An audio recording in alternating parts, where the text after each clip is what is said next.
Salve, meu povo! Hoje aqui no nosso canal, quero conversar com uma pessoa pela qual eu tenho bastante admiração, respeito e, enfim, gosto bastante do que ele diz. Quando eu crescer, quero ser como ele. Ele é diretor, vou assim chamar, né, da comunidade Pantocrator. Entre as muitas coisas que ele fala, né, ele tem um canal, né, da comunidade católica Pantocrator, e ele fala de história, doutrina, catequese e devoção. Professor badalado, acho que é um desses aí que vai influenciar significativamente o Brasil. Tem milhões de visualizações, enfim, diversos vídeos que eu já vi dele. É uma influência, inclusive, para mim. Professor Rafael Tonon, muito obrigado pela sua presença. Eu gostaria de conversar com o senhor, num primeiro momento, sobre a devoção Nossa Senhora das Lágrimas. Mas dois professores conversando, a gente sabe como começa, mas não sabe exatamente como termina. Muito obrigado pela sua atenção. Muito bem, eu que agradeço, né, meu amigo, o Vinícius também, que eu conheci por uma afinidade comum, né? Eu acabei encontrando o trabalho, né, do Vinícius justamente por falar da igreja no Brasil, né, que é um tema que, particularmente para mim, é muito caro, e eu acho que é um tema pouco explorado, né?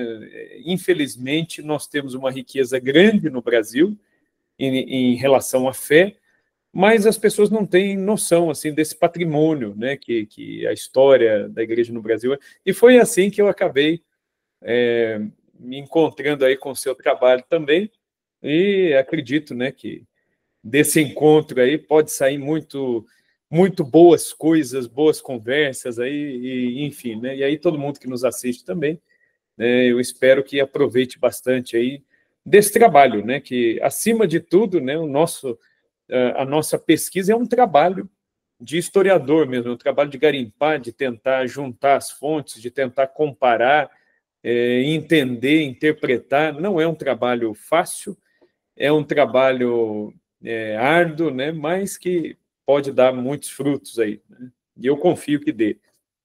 Eu também, bastante. Rafael, deixa eu te falar uma coisa assim. O ano era 2020, estava todo mundo fechado em casa. Um belo dia eu recebi um WhatsApp da minha tia, falou assim: reze a coroa de Nossa Senhora das Lágrimas. Eu falei, gente, mas assim, como assim? Coroa de Nossa Senhora das Lágrimas. Pois bem, fui eu pesquisar e eu descobri que era uma devoção bastante antiga e até difundida. Eu conheci em 2020, mas até eu conhecer, muita coisa já tinha acontecido, né? Eu gostaria que você falasse assim, um pouquinho sobre a devoção à Nossa Senhora das Lágrimas, que foi uma devoção que começou, né, com a irmã espanhola, Amália de Jesus Flagelado, em 1930, em Campinas, que é a sua cidade, que também é a cidade do Bispo Antônio de Castro Maia, que é o meu objeto de pesquisa. Sim, sim. Então, esse é um dos achados, né, com os quais eu me esbarrei olhando para a história da igreja no Brasil.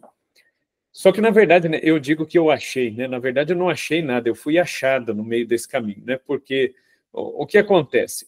Eu sou natural de São João da Boa Vista, eu não sou daqui de Campinas. Eu vivo em Campinas, estou em Campinas tem muitos anos, me casei aqui, meus filhos nasceram aqui, trabalho aqui, dou aula aqui, né? Então, estou em Campinas Você é um atualmente. professor de história. Sou professor de história e de filosofia. Eu me formei primeiro em filosofia, depois eu fiz história, e aí eu leciono as duas disciplinas hoje em dia. Em escola. Isso, escola. Porque você também tem curso na internet, você também é um personagem bastante... Tem. Né? Eu tenho esse trabalho de internet, tal, que é uma coisa recente. Na verdade, dar aula faz 20 anos que eu dou aula já. Mas com internet é uma coisa mais recente. Eu era até, inclusive, bem resistente com esse negócio da internet. Eu falava, não, deixa para lá, tal. Isso aí foi coisa da minha mulher. Minha mulher que falava, não, você fica ensinando aqui as pessoas localmente, em curso paroquial, em coisas locais. Falou, vai para a internet, pô, atinge mais gente, né? Fala com mais gente. E aí é que eu comecei a pensar, né, nessa possibilidade, nessa ideia de atingir outras pessoas, enfim, né? Mas até então eu não tinha nenhum trabalho na internet, era tudo presencial mesmo. Eu tinha cursos aqui, né, em Campinas, eu já fazia cursos de doutrina, de história da igreja, mas era tudo presencial.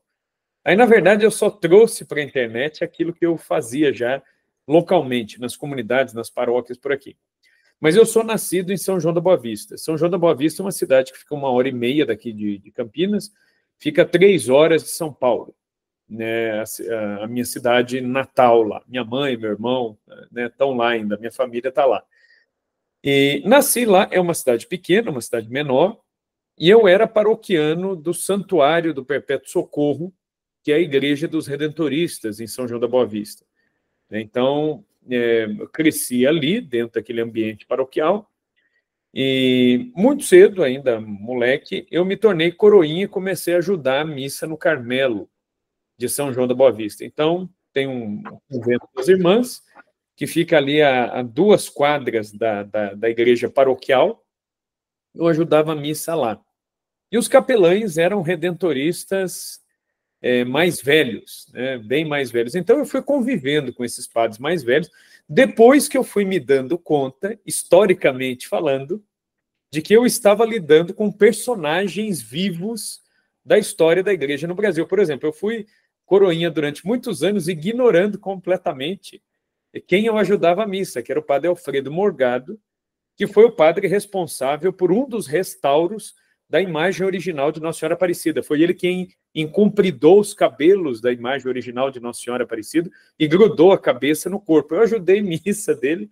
Pois é, mas assim, para um professor de história perceber isso é muito doloroso, porque você olha para trás e fala, meu Deus, eu poderia ter feito tantas perguntas, eu poderia ter aprendido tanto, e simplesmente não foi. Não, eu tive tempo ainda, e ele no finzinho da vida, aí eu já tinha descoberto isso, eu ainda consegui ir atrás, consegui falar, então eu ainda consegui reparar um pouco o erro. Eu nem tinha ideia. Eu ajudava a missa dele, eu ajudava a missa do padre Antônio Lino.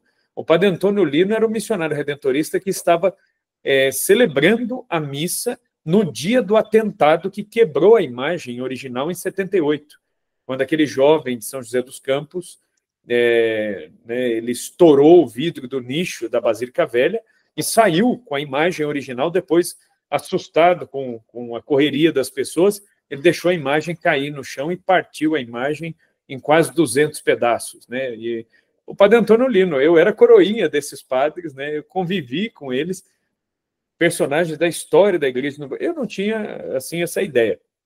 Mas eu comecei esse convívio ali muito cedo. E eu era bem novinho, eu estava na primeira série, né, naquela época, agora é ano, né, tudo ano, mas naquela época era a primeira série. Então, era o ano em que eu estava sendo alfabetizado, eu virei coroinha. E aí eu me lembro que no convívio ali com as irmãs sempre muito gentis, muito bondosas, foram me dando, assim, alguns materiais para criança, para ler a respeito da fé. Então, eu tive essa graça de ter uma instrução e um entendimento a respeito das coisas da igreja, da fé, a partir desse convívio mais direto com padres, com freiras. E a missa que eu ajudava no Carmelo era a primeira missa da manhã. Então, as comunidades religiosas femininas, as freiras de comunidades missionárias, etc. Então, vinham para essa missa no Carmelo. Então, era uma missa cheia de religiosos, religiosas participando. Então, eu acabei conhecendo todo mundo ali. E foi numa dessas ocasiões em que eu conheci uma senhora. Até então eu não sabia que era irmã, né? Eu, quando era moleque, eu pensava em freira de hábito, eu não sabia que existiam irmãs sem hábito. E aí eu vi lá um dia, eu peguei amizade ali com uma senhora, e aí eu comentei com uma irmã do Carmelo, falei, aquela senhora que sempre senta aqui. Aí a irmã falou para mim, não, ela é religiosa, viu? Ela é irmã. Eu falei, ela é irmã, né? Falou, é. Aí a irmã do Carmelo ainda falou, pode ver que ela tem um símbolo, ela tem uma cruz que é da congregação dela, tal. Eu falei, então ela é irmã. E muito bem, peguei amizade com essa irmã, chamava-se irmã Olga, e descobri que ela era missionária de Jesus crucificado. Descobri onde era o convento, que era perto da catedral da minha cidade, ali e tal. Enfim, fui desenvolvendo ali uma amizade. Um belo dia, ela me deu um folhetim e falou assim, Rafael, reza essa oraçãozinha aqui, isso aqui é uma oração que Jesus ensinou para uma irmã nossa. Aí eu olhei lá, coroa de Nossa Senhora das Lágrimas. Aí eu olhei aquilo, né? Eu acho que pelo convívio com os padres ali e tudo mais, eu desde pequeno fui ficando muito desconfiado com essas coisas de revelação privada, né? Eu falei, eu vou perguntar para o padre. E peguei o folheto e mostrei para o padre, né? Falei assim, olha, né, a irmã me falou isso aqui e tal. E ele ficou muito bravo. Ele falou assim, não, esquece isso aí, não reza isso aí, não. Eu falei, poxa vida, né? Mas por quê, né? E aí ele usou um argumento interessante. Ele falou assim para mim, né? E eu, né, não soube rebater esse argumento dele. Ele falou assim para mim, você já viu imagem de Nossa Senhora das Lágrimas por aí? Eu falei, nunca vi. Ele falou, e Nossa Senhora de Fátima? Eu falei, Nossa Senhora de Fátima eu já vi, de Lourdes, já vi. E Aparecida, já vi. Ele falou, então, você se preocupe com os títulos que você vê nas igrejas por aí. Esse título, se você não vê, então não dê importância para isso aí. E eu segui o conselho, né, e esqueci dessa questão, dessa devoção, não pensei mais nisso e não me preocupei com isso. Eu falei, deve ser alguma coisa não aprovada ou não estudada pela igreja, enfim. Esqueci disso. Os anos passaram e eu quis ir para o seminário. Quando foi a época de ir para o seminário, eu teria que arrumar ali um enxoval, tudo que o seminário pedia, as roupas de cama, coxas, as quantidades exatas de camisetas, de calças, de meias, né, toda aquela coisa. E eu estava ali preocupado com aquela correria, eu teria que providenciar aquilo ali, e eu recebo uma ligação da irmã Olga, pedindo para eu ir até o convento. Eu falei, eu acho que ela deve ter ficado sabendo que eu vou entrar para o seminário e quer se despedir, alguma coisa, e fui até lá. Nunca tinha entrado no convento delas. E eu entro e sou colocado numa sala que tinha 2 retratos na parede, né? Um bispo e uma freira. O que eu deduzi? Eu falei, devem ser os fundadores, né? O fundador deve ser um bispo e a fundadora deve ser essa irmã que está aqui, né? Mas eu não sabia nada daquilo ali. Para minha surpresa, as missionárias de Jesus Crucificado haviam comprado o meu enxoval. E elas quiseram me dar o enxoval e me chamaram lá para apanhar. Você foi um seminarista redentorista. Eu fui redentorista. E aí fui lá para apanhar essas coisas, né? Nem sabia que tinha essas coisas e tal. Quando eu estava saindo, elas me falaram da congregação e falaram das fotografias. Falaram, olha, esse aqui é o nosso fundador, é Dom Francisco de Campos Barreto, Dom Barreto. E essa aqui é a nossa fundadora, a Madre Vilac. E aí falaram da história do Instituto, o trabalho do Instituto, o carisma do Instituto. E eu conhecia as irmãs, mas não sabia absolutamente nada do carisma, da história delas, nada disso. Naquele dia eu fiquei sabendo. E muito bem. Antes de sair, ela me falou de novo. Falou, olha, tem uma irmã nossa que recebeu umas aparições de Jesus, de Nossa Senhora, e Jesus ensinou para ela essas orações. Olha que reza. De novo, era a mesma oração. Ela me deu. E eu, né, por educação ali, eu peguei, mas eu me lembrei do que o padre tinha falado. Falei, acho que isso aqui não é aprovado, não. Eu não dei muita importância. Muito bem. Fui eu para o seminário. Chegando em Aparecida eu me deparo com algumas religiosas que serviam como ministras da Eucaristia, inclusive, na Basílica, e aquelas religiosas tinham o hábito idêntico ao hábito da Madre Vilac, que eu tinha visto na foto. Um hábito azul, um véu branco, um cordão vermelho na cintura e um rosário de contas brancas na cintura. É um hábito muito peculiar. Assim, não é uma coisa, né, que dá para confundir. Eu falei, não, ela deve ser missionária de Jesus Crucificado. Né? E aí um colega meu, que tinha entrado para o seminário, ele me convidou um dia para visitar a avó dele. Eu falei, nem sabia que a sua avó morava aqui em Aparecida, vamos lá visitar a sua avó. E fui eu com esse colega meu visitar a avó dele. E, para minha surpresa, a gente chega no convento, eu imaginei que a avó dele fosse funcionária do convento, alguma coisa assim. Quando vem uma irmã religiosa para nos receber, e ele, benção, avó, Deus te abençoe. E tudo. E aí eu falei, pô, mas sua avó é religiosa, né? Como assim, né? Falei, quantas pessoas no mundo, né, a gente conhece que tem vó religiosa, né? E aí ela explicou, ela falou, não, eu fiquei viúva, eu queria ser religiosa quando era jovenzinha, meu pai não deixou, eu obedeci meu pai, casei, criei meus filhos, o esposo morreu, eu vim para o convento. Então ele tinha uma avó que era religiosa e era missionária de Jesus Crucificado, e estava de hábito. Aí eu falei, mas lá na minha cidade tem as missionárias, elas não usam hábito, as senhoras usam. E aí ela explicou, ela falou, não, algumas usam, outras não usam, mas é o mesmo instituto. É o mesmo carisma, o mesmo fundador, a mesma fundadora, é a mesma coisa. Eu falei, puxa vida, né? Que coincidência, que coisa. E aí, conversa vai, conversa vem. Na hora que fomos nos despedir, ela falou, olha, eu vou dar para vocês uma oração que a gente reza, mas não falou nada de irmã Amália, de aparição, de coisa nenhuma. Ela falou só da oração. E nos deu o quê? Coroa das lágrimas de novo. Aí foi a primeira vez que eu dei uma olhada, eu li as orações seriamente. Eu falei, não, isso aqui, né, parece que não tem problema nenhum, né, porque são orações se dirigindo a Jesus e a Maria, oferecendo, aliás, a Jesus as lágrimas de Nossa Senhora. Eu falei, puxa vida, isso aqui não tem problema nenhum, né, tá tudo certo aqui. Eu falei, então, na minha direção espiritual, vou comentar isso com o diretor espiritual no seminário. O nosso diretor espiritual era, né, um redentorista já falecido, que na época já era muito velho, né? Quando ele morreu, ele estava com acho que 99 anos, ele morreu. E já mais velho, mais, né, paciente, muito sábio, e ele atendia as nossas confissões e fazia direção espiritual. E eu cheguei na direção e comentei com ele disso aí, e ele falou para mim, o que você sabe disso? Eu falei, eu sei muito pouco. E contei para ele o que eu sabia, e aí o que ele me disse? Ele falou, olha, vou dizer para você o seguinte, essa aparição, estas orações, essas coisas todas foram aprovadas por Dom Barreto. Ele falou, Dom Barreto era um homem muito justo, muito sábio, muito santo. Dom Barreto não aprovaria uma coisa que não fosse séria, que não fosse justa. Ele era um homem muito criterioso. E aí o que eu descobri? Que o nosso diretor espiritual tinha sido ordenado sacerdote por Dom Barreto. Ele conheceu Dom Barreto, ele conheceu Irmã Amália, conheceu Madre Vilac.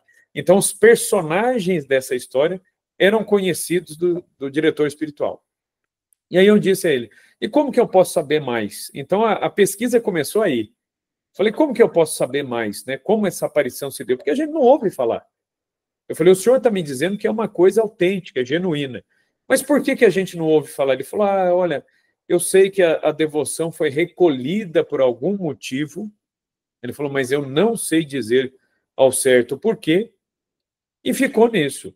Ele falou, mas Dom Barreto, na época da aparição, ele publicou um livro com as mensagens de Jesus e de Maria. Eu falei, opa, então temos uma luz no fim do túnel. Eu falei, qual é o livro?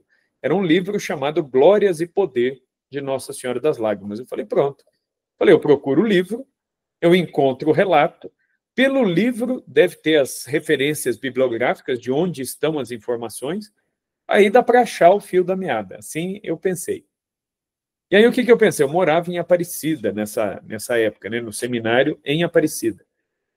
O que eu pensei? Falei, bom, em Aparecida existe, na Torre da Basílica, a biblioteca da Academia Marial de Aparecida, que tem uma bibliografia vastíssima sobre Nossa Senhora. São muitos volumes, muitos livros, que inclusive foi um padre daqui de Campinas, o cônego Machadinho, que foi ordenado por Dom Barreto, ordenado sacerdote por Dom Barreto, que fundou a Academia Marial em Aparecida. E aí, eu não sabia também, depois, é o que você falou, a gente que é historiador, depois tem coisa que passa, né? E a gente sabe... Só de ouvir o nome do cônego Machadinho, eu sinto agonia, mas depois vamos continuar. Não, aí vai vendo a história. E eu, quando eu estava no seminário em Aparecida, a minha pastoral era no Carmelo. Eu cantava na missa do Carmelo de manhã e depois eu atendia os romeiros no mausoléu, onde fica o ossário dos redentoristas, o museu, e onde fica o túmulo do venerável, né, Padre Vitor Coelho de Almeida, que agora foi tirado ali do memorial e levado para a Basílica Nova, mas na época ele ficava no memorial do lado da Basílica Velha. Então eu cuidava ali do memorial, recebia os romeiros e cuidava ali. Inclusive, eu ajudei muitas vezes. O Padre Vitor está em processo de beatificação. É venerável já. Ele já é venerável. Inclusive, eu participei da exumação dele, ajudei na exumação dele. A exumação, a preparação dos restos, conforme o processo canônico pede. Nessa época, eu estava lá.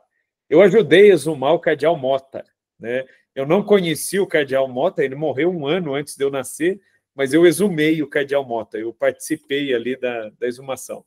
Então, assim, eu cuidei disso e sempre gostei de história, então eles me mandaram para isso, né, para cuidar disso. Então, a minha pastoral era essa. Mas aí tinha um amigo no seminário que falou, vamos com a gente na missa lá no asilo, que tinha uma equipe de seminaristas que cantavam na missa do asilo. Quem celebrava as missas do asilo? O cônego Machadinho. E eu só fui me dar conta de quem era o Cônego Machadinho, tudo que ele fez, tudo que ele estudou, quando ele tinha falecido. Porque ele morreu em 2001. Teve um infarto em 2001, veio a falecer, e eu não tive tempo, né? Quando eu descobri toda a pesquisa, todo o trabalho, que era ele que tinha fundado a academia, ele já não estava mais, né, por aqui, para que eu pudesse recorrer a ele. Mas depois, graças a Deus, eu consegui ter acesso ao arquivo dele, né? Então, eu consegui pesquisar o arquivo dele, ler os escritos dele, isso eu consegui. Você sabia que ele esteve com o Dom Antônio?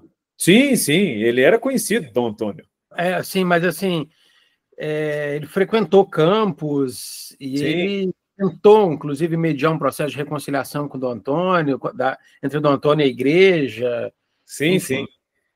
É porque o Cônego Machadinho ele foi contemporâneo de Dom Antônio, né? Dom Antônio Castro Maia era do clero de Campinas, contemporâneo de Dom Barreto. Dom Antônio foi um dos cônegos do Cabildo Metropolitano de Campinas, quando Dom Barreto... De São Paulo.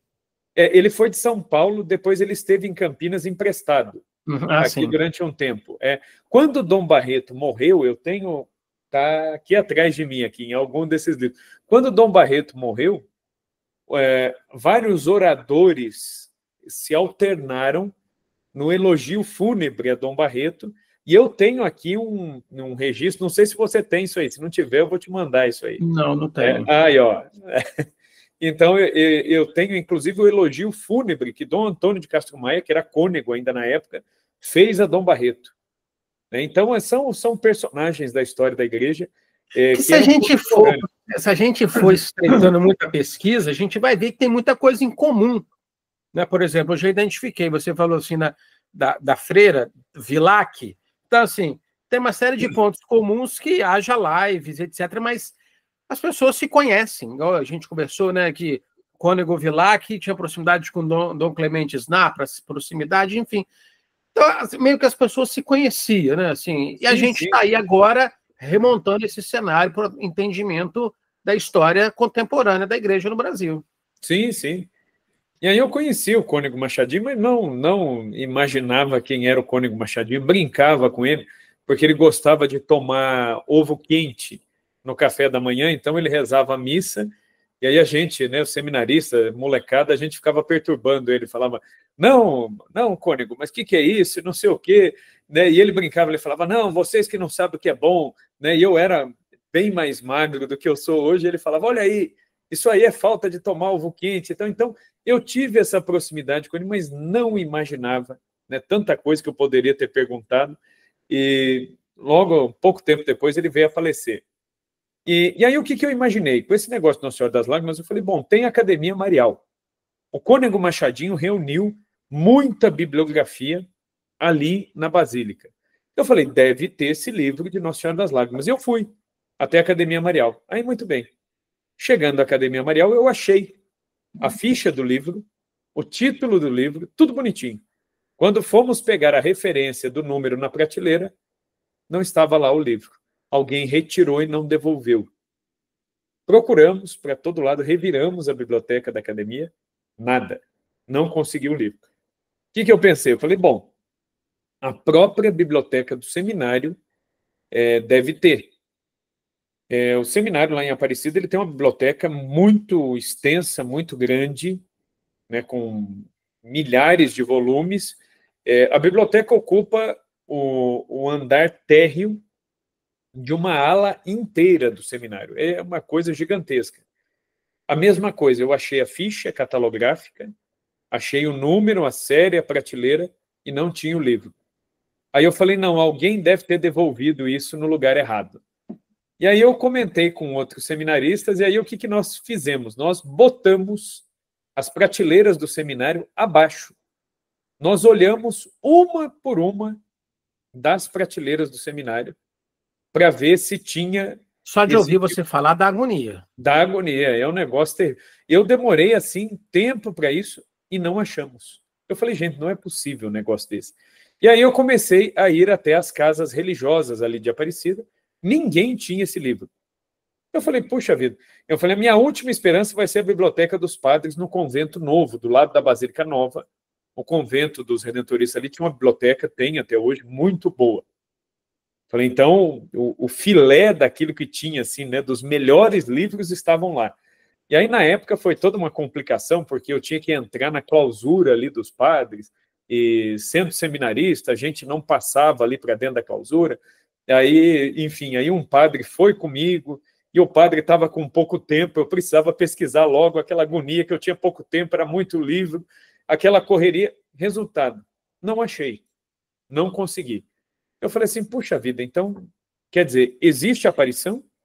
O padre que me confessa conhece a história, me atestou a veracidade da história, mas eu não tenho meios para achar. E isso, né, me deixou assim, um pouco agoniado com aquilo, mas eu não consegui resolver. Beleza, os anos passaram, no fim das contas eu saí do seminário, e na época eu fiquei aqui em Campinas, arrumei emprego, eu vim fazer filosofia aqui em Campinas, né, na época do seminário, vim transferido de Aparecida para cá, estudei filosofia, depois eu saí do seminário, depois eu estudei história, me concursei, virei professor da rede pública e ajudava na paróquia do local onde eu morava. E aí, trabalhava ali na paróquia e tal, e na paróquia eu coordenava a catequese. E aí, muito bem, e assim, né, teve aí um vácuo de alguns anos aí, sem encontrar absolutamente nada dessa aparição. E para mim era uma coisa quase impossível. Falei, eu tenho que, sei lá, não sei nem por onde eu começo, mas tinha curiosidade, tinha o desejo de conhecer.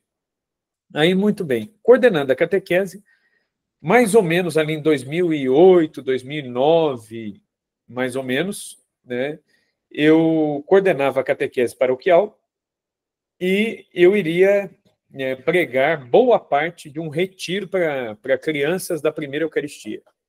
E aí, beleza, era uma comunidade muito carente, eram várias crianças, as crianças estavam com expectativa enorme, porque nós faríamos o retiro, no final do retiro, uma gincana com brindes, etc. Então, tinha toda uma expectativa das crianças.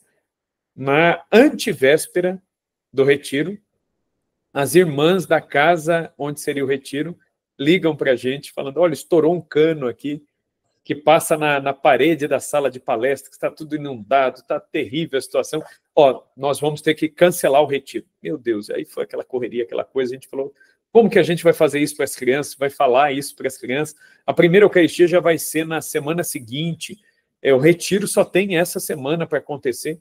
Aí uma catequista falou assim, né, para mim, até minha filhada de casamento, eu fui padrinho dela, ela falou, não, fica calmo, eu vou ligar aí nas casas religiosas, a gente dá um jeito. E aí, beleza. E ela falou, olha, eu consegui um lugar, o Lar São Joaquim, que é em Valinhos, aqui do lado de Campinas. Eu nunca tinha ido, não sabia o que era, onde era, como era. Eu falei, mas tá ótimo. Tem lugar, a gente vai para lá. Fomos para lá.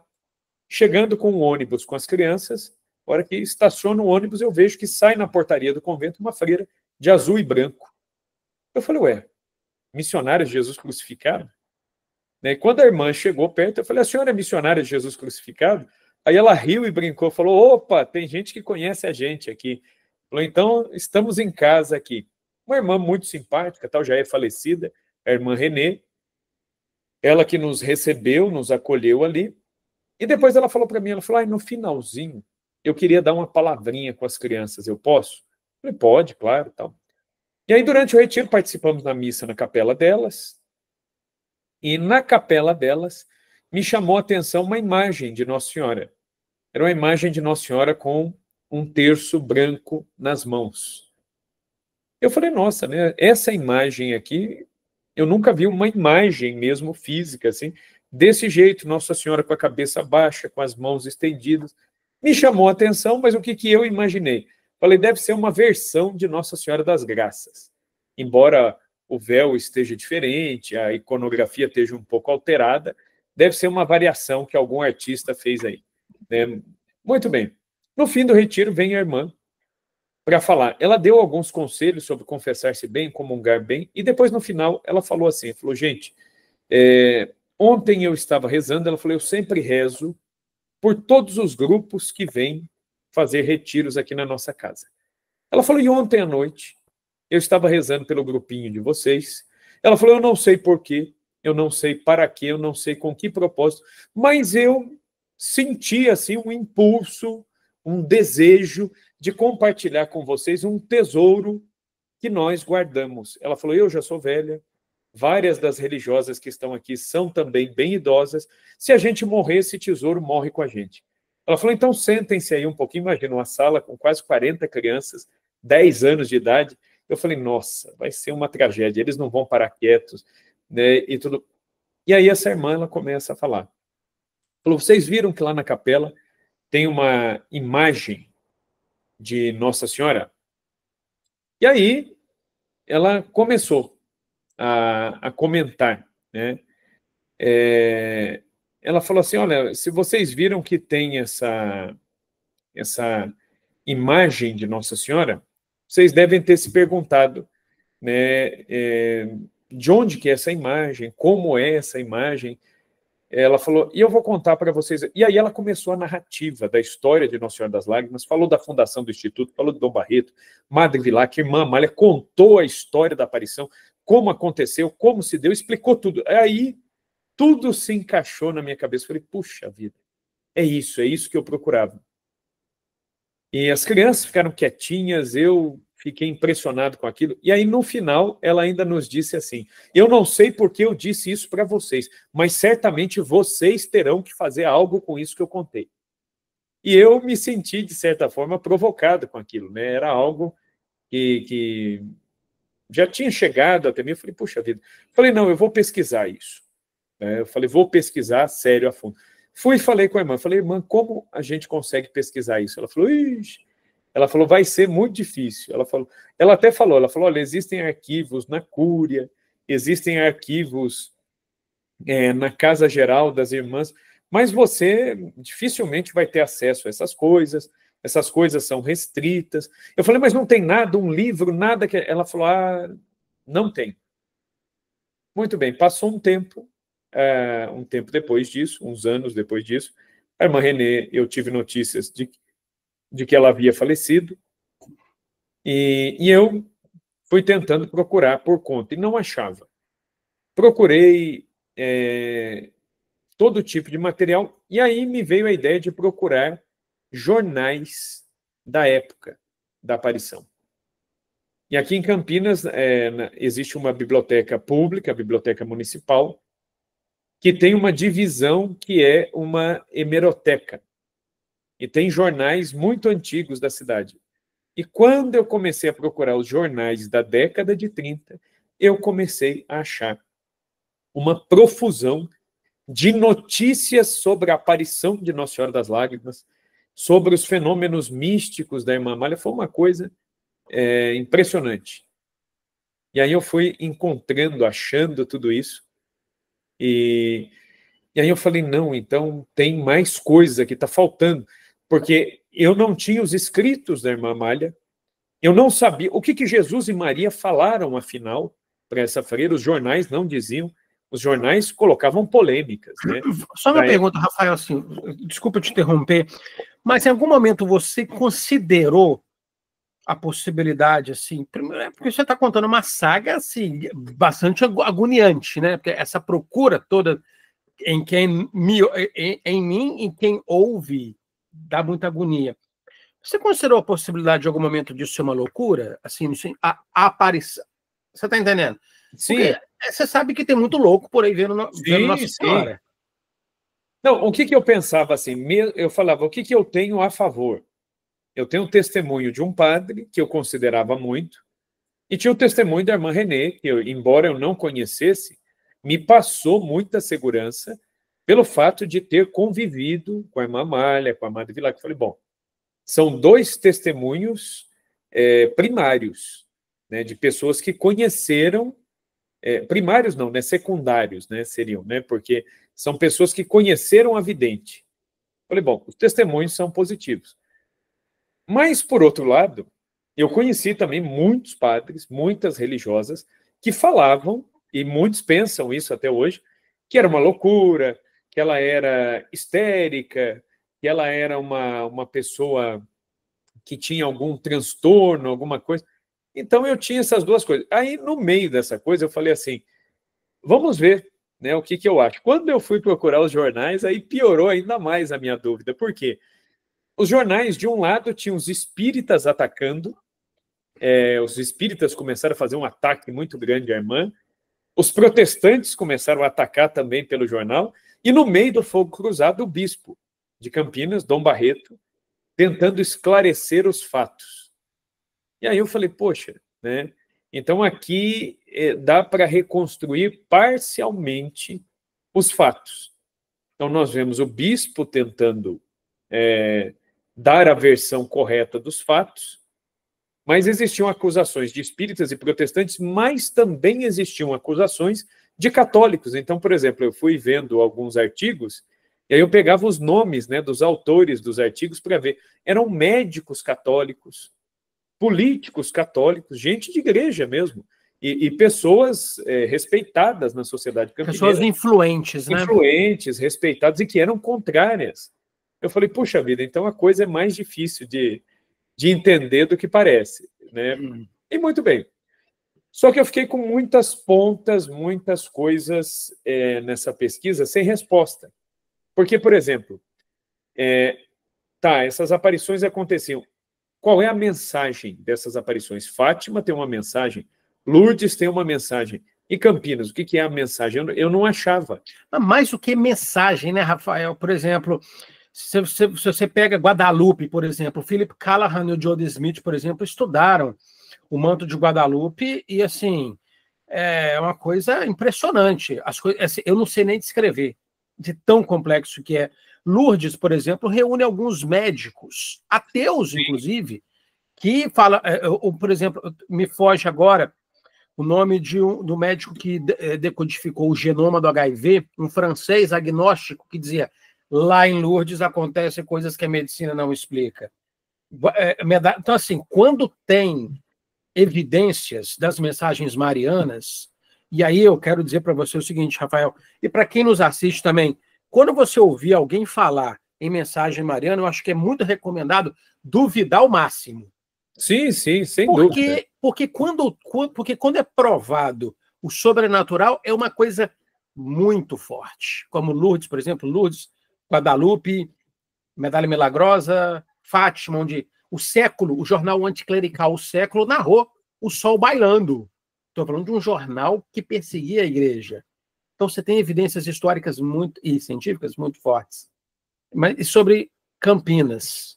Esse era um dos pontos que eu me perguntava. Eu falei assim, se foi algo real, por que isso desapareceu? É isso que eu pensava. Eu falei assim, então não é natural que uma coisa verdadeira desapareça. Então a minha inclinação era mais para duvidar do que para crer. Pelo menos até esse ponto da pesquisa.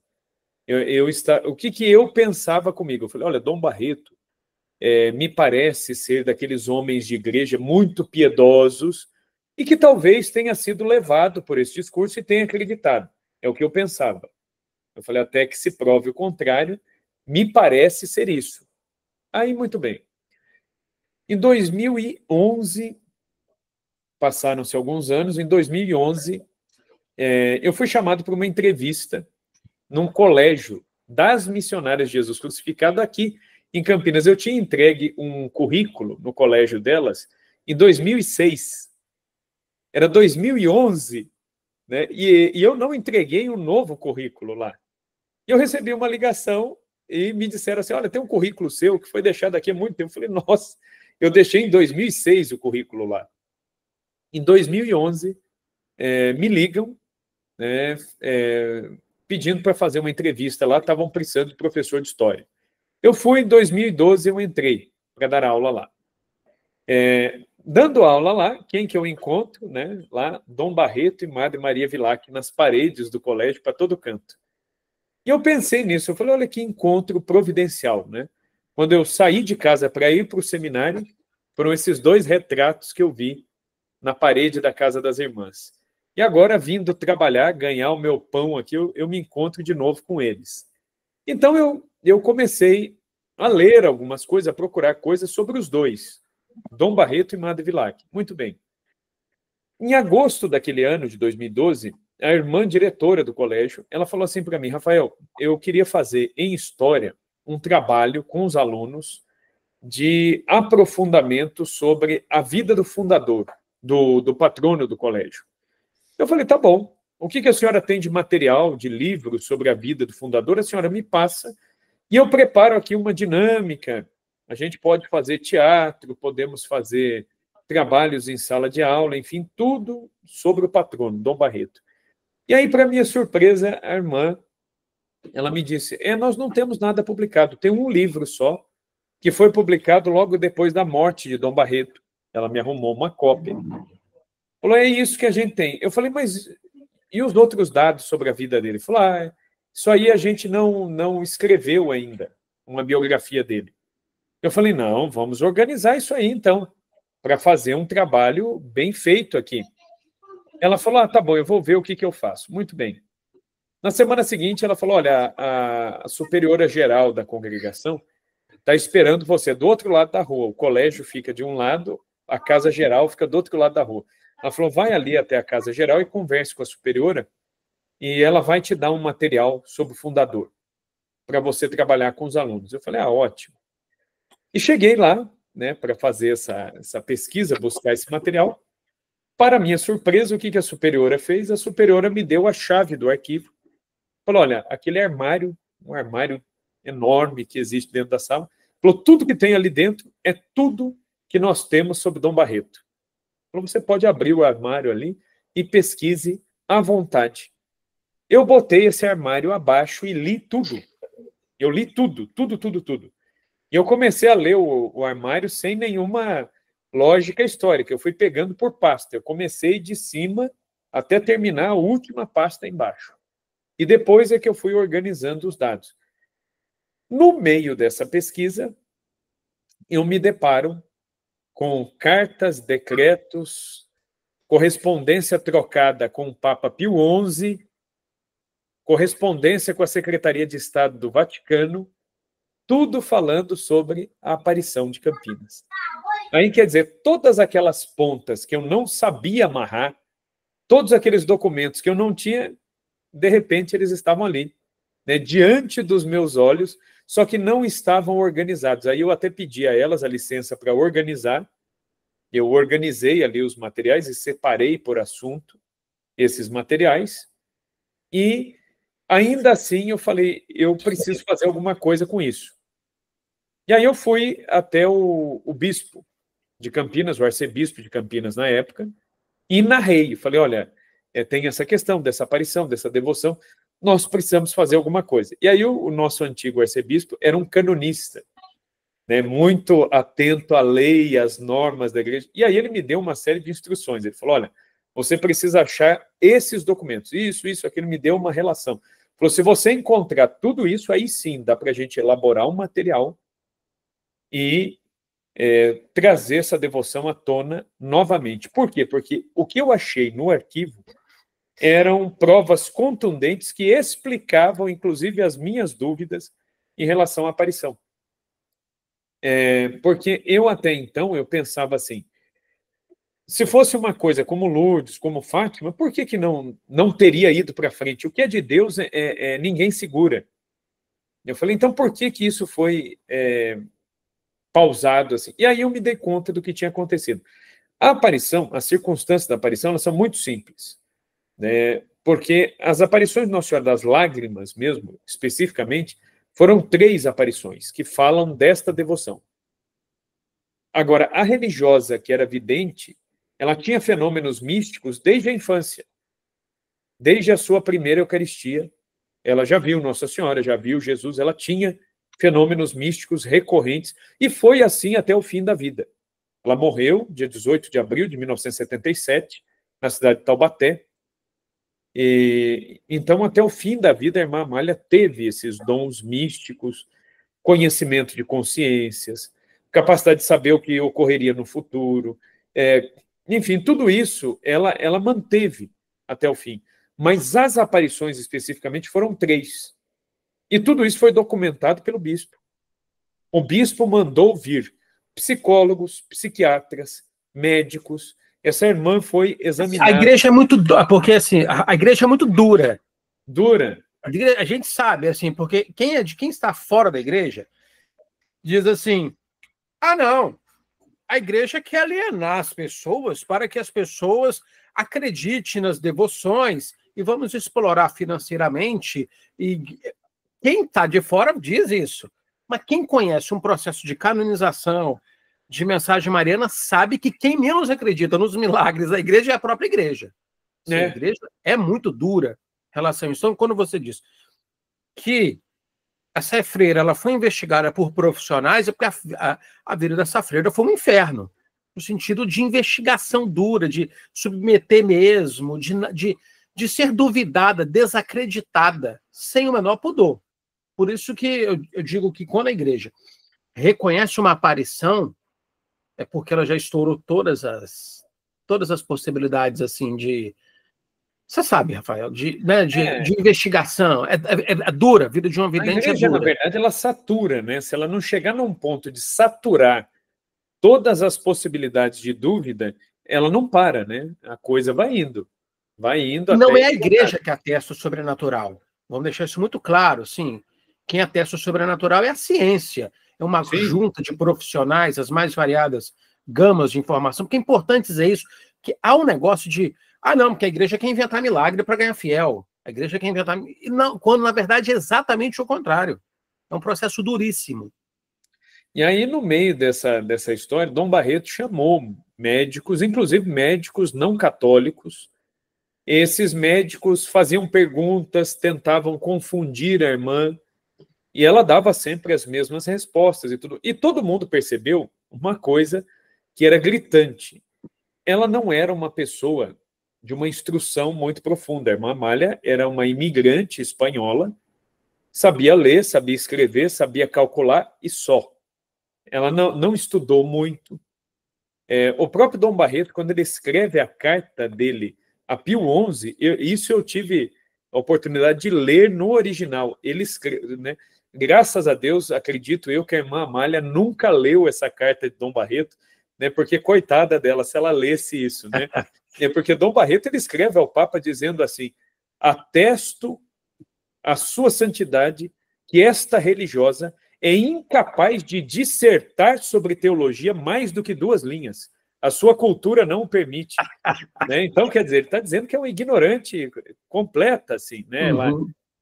Ele atesta as virtudes humanas, dizendo que era boa pessoa, uma pessoa de confiança, uma pessoa que trabalhava muito, era muito caridosa com os pobres. Isso ele exalta, mas em termos de cultura, Dom Barreto diz, ela não é capaz de sustentar... A igreja é dura. A igreja é dura. É dura.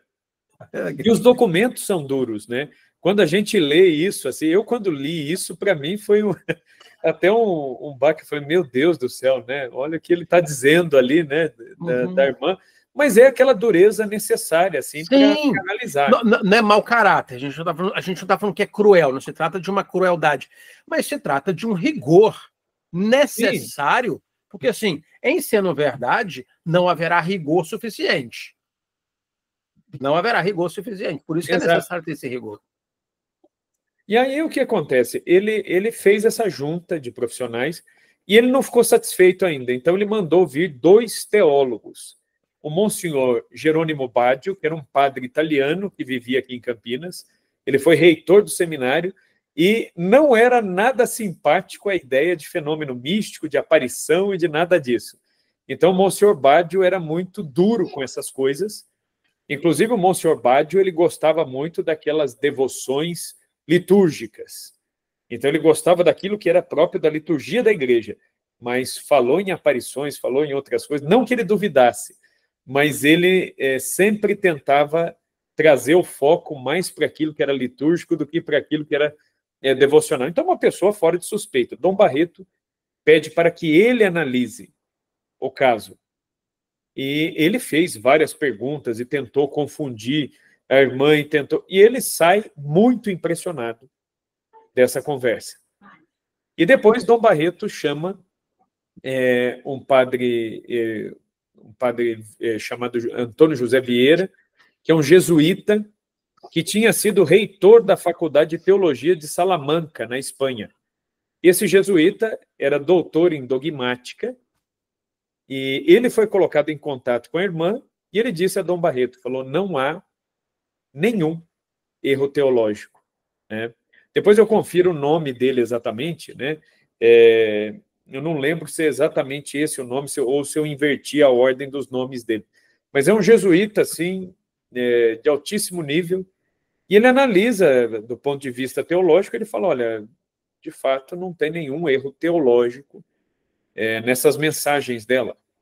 Então, nada é contra a fé ou a moral. E aí Dom Barreto foi reunindo tudo isso para mandar para o Papa, para fazer um relatório e mandar para o Papa. E no meio desse caminho, um dos médicos que o Dom Barreto chamou, ele recebeu aqui em Campinas a visita de um colega,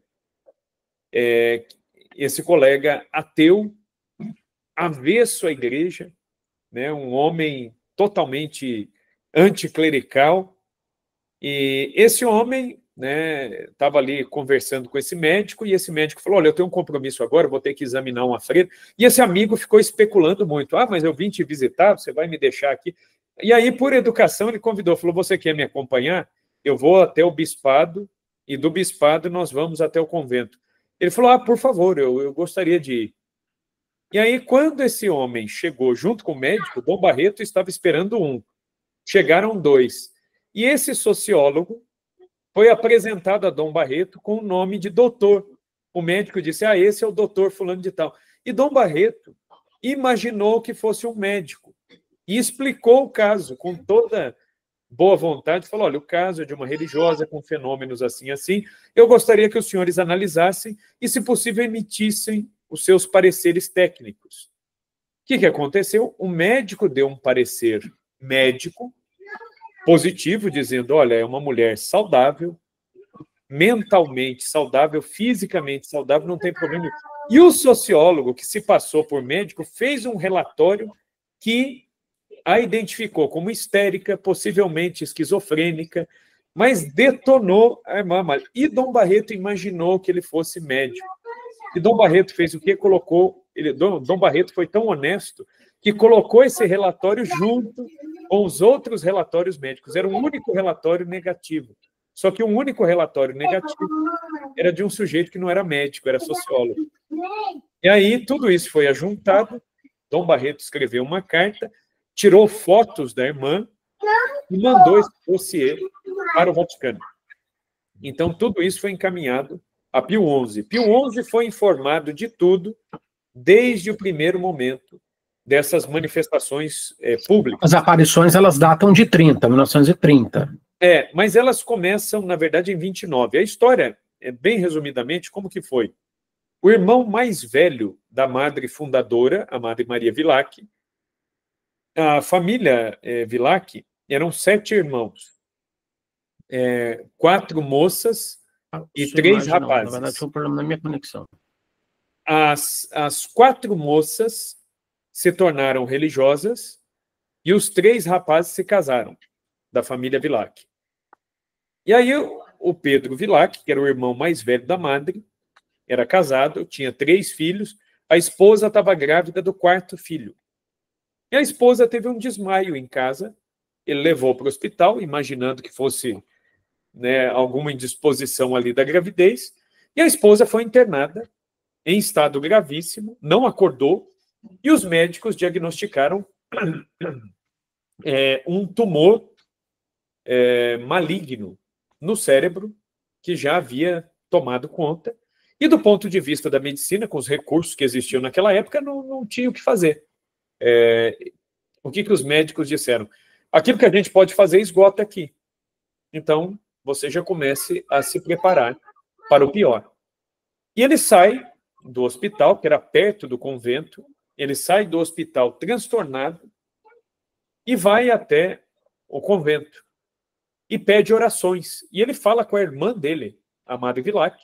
Eram só 8 religiosas, a congregação estava começando. A irmã Amália ouviu ali o drama daquele pai, pedindo orações pela esposa, e a irmã Amália sentiu um impulso interior de se recolher, de se retirar para rezar por aquela família, por aquela causa. Ela pediu permissão, a Madre Vilac deu, ela foi até a capela. Na capela, ela se ajoelha diante do sacrário e fala para Jesus, fala, Jesus, se tiver alguma coisa que eu ainda possa fazer pela esposa do Pedro, então eu estou disposta a trocar a minha vida pela vida dessa mãe de família. O Senhor me diga o que eu tenho que fazer. E eu vou fazer. E aí, então, Jesus aparece para ela. Era dia 8 de novembro de 1929. Ela vê Jesus diante dela. E o que Jesus diz? Peça pelas lágrimas da minha mãe. Então, simples assim. Jesus disse, então, se você quer saber como que você vai pedir essa graça, peça pelas lágrimas da minha mãe. E a irmã Amália insistiu. Ela falou assim, mas como eu devo rezar? E aí Jesus fala, né, para ela, fala, então você vai rezar assim, vede, ó Jesus, que são as lágrimas daquela que mais vos amou na terra e que mais vos ama no céu. E depois você vai dizer, meu Jesus, ouvi os nossos rogos pelas lágrimas de vossa Mãe Santíssima. E Jesus, ele fala, olha, eu quero dar muitas graças a todos aqueles que pedirem as graças pelas lágrimas da minha mãe. Essas orações são um ímã de misericórdia. E eu sou obrigado amorosamente a dar para vocês tudo aquilo que vocês pedirem pelas lágrimas da minha mãe. Se vocês se comovem pelas lágrimas das mães de vocês, imagine eu, com as lágrimas da minha mãe, que é imaculada, sem pecado. Então, foi isso que Nosso Senhor disse. Ele disse para a irmã Amália, falou assim, mais tarde, a minha mãe virá e entregará para vocês um tesouro aqui para o Instituto. Muito bem. A irmã Amália comunicou essa aparição à superiora.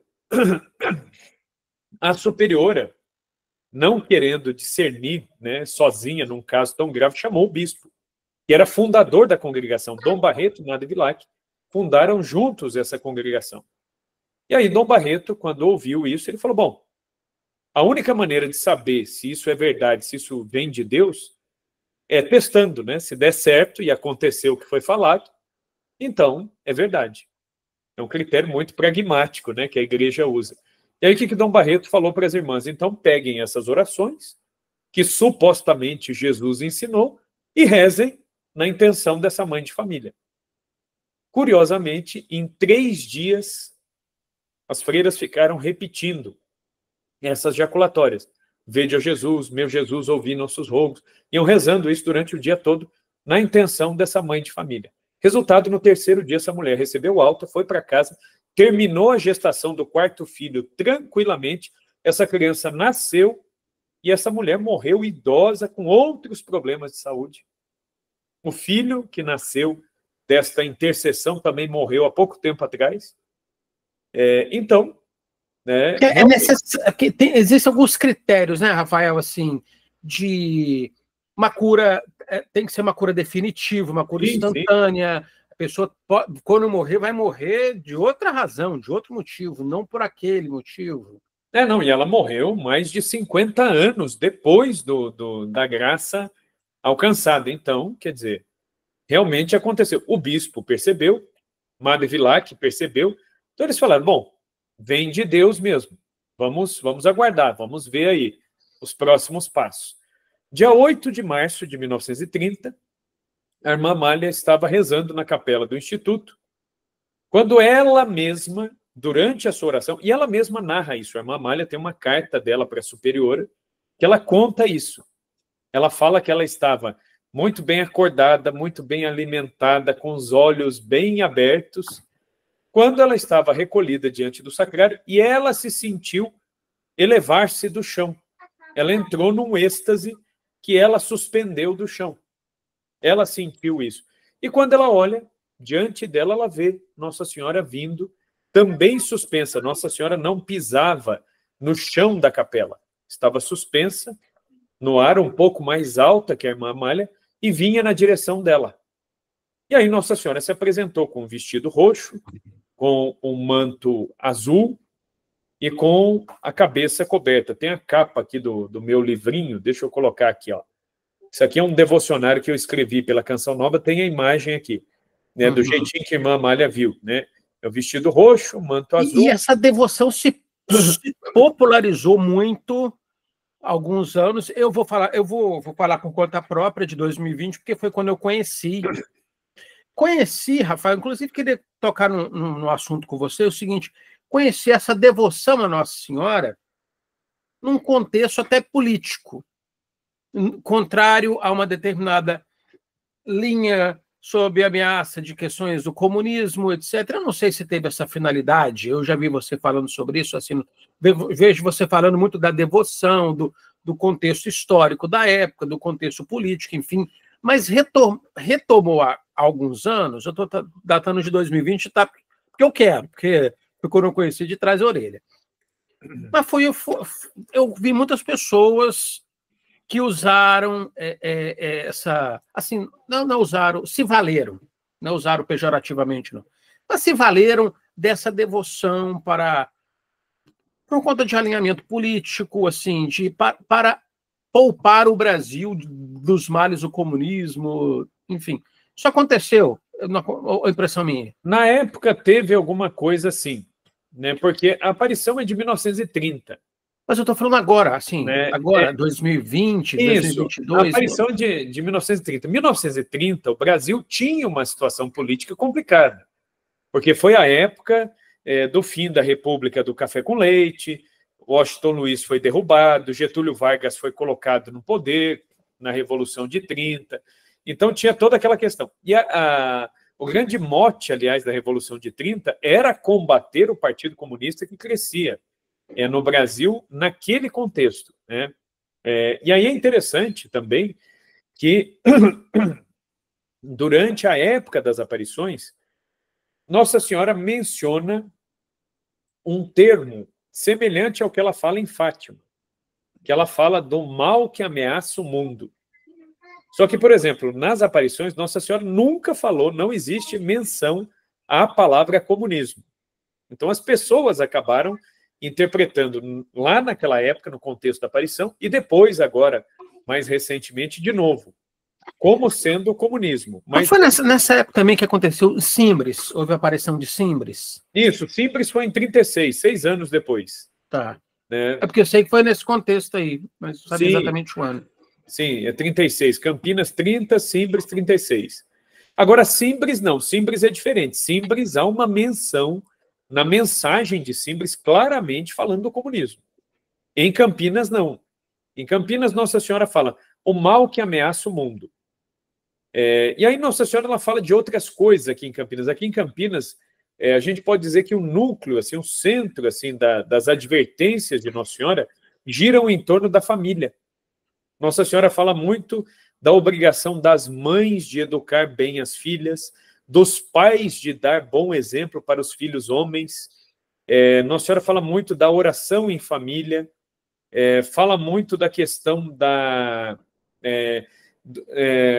dos cinemas, dos bailes, dos teatros, modas e costumes. Das modas e costumes que enchiam a cabeça dos jovens e dos adolescentes com comportamentos estranhos à fé. Então, Nossa Senhora fala disso, muito disso. Então, e olha que em 1930 a coisa era bem diferente do que é hoje. Pois é. Mas Nossa Senhora ela fala muito, ela bate muito na questão da inocência. Ela tem uma das aparições em que ela fala diretamente para a irmã Amália. Ela diz assim: eu me dirijo agora às mães.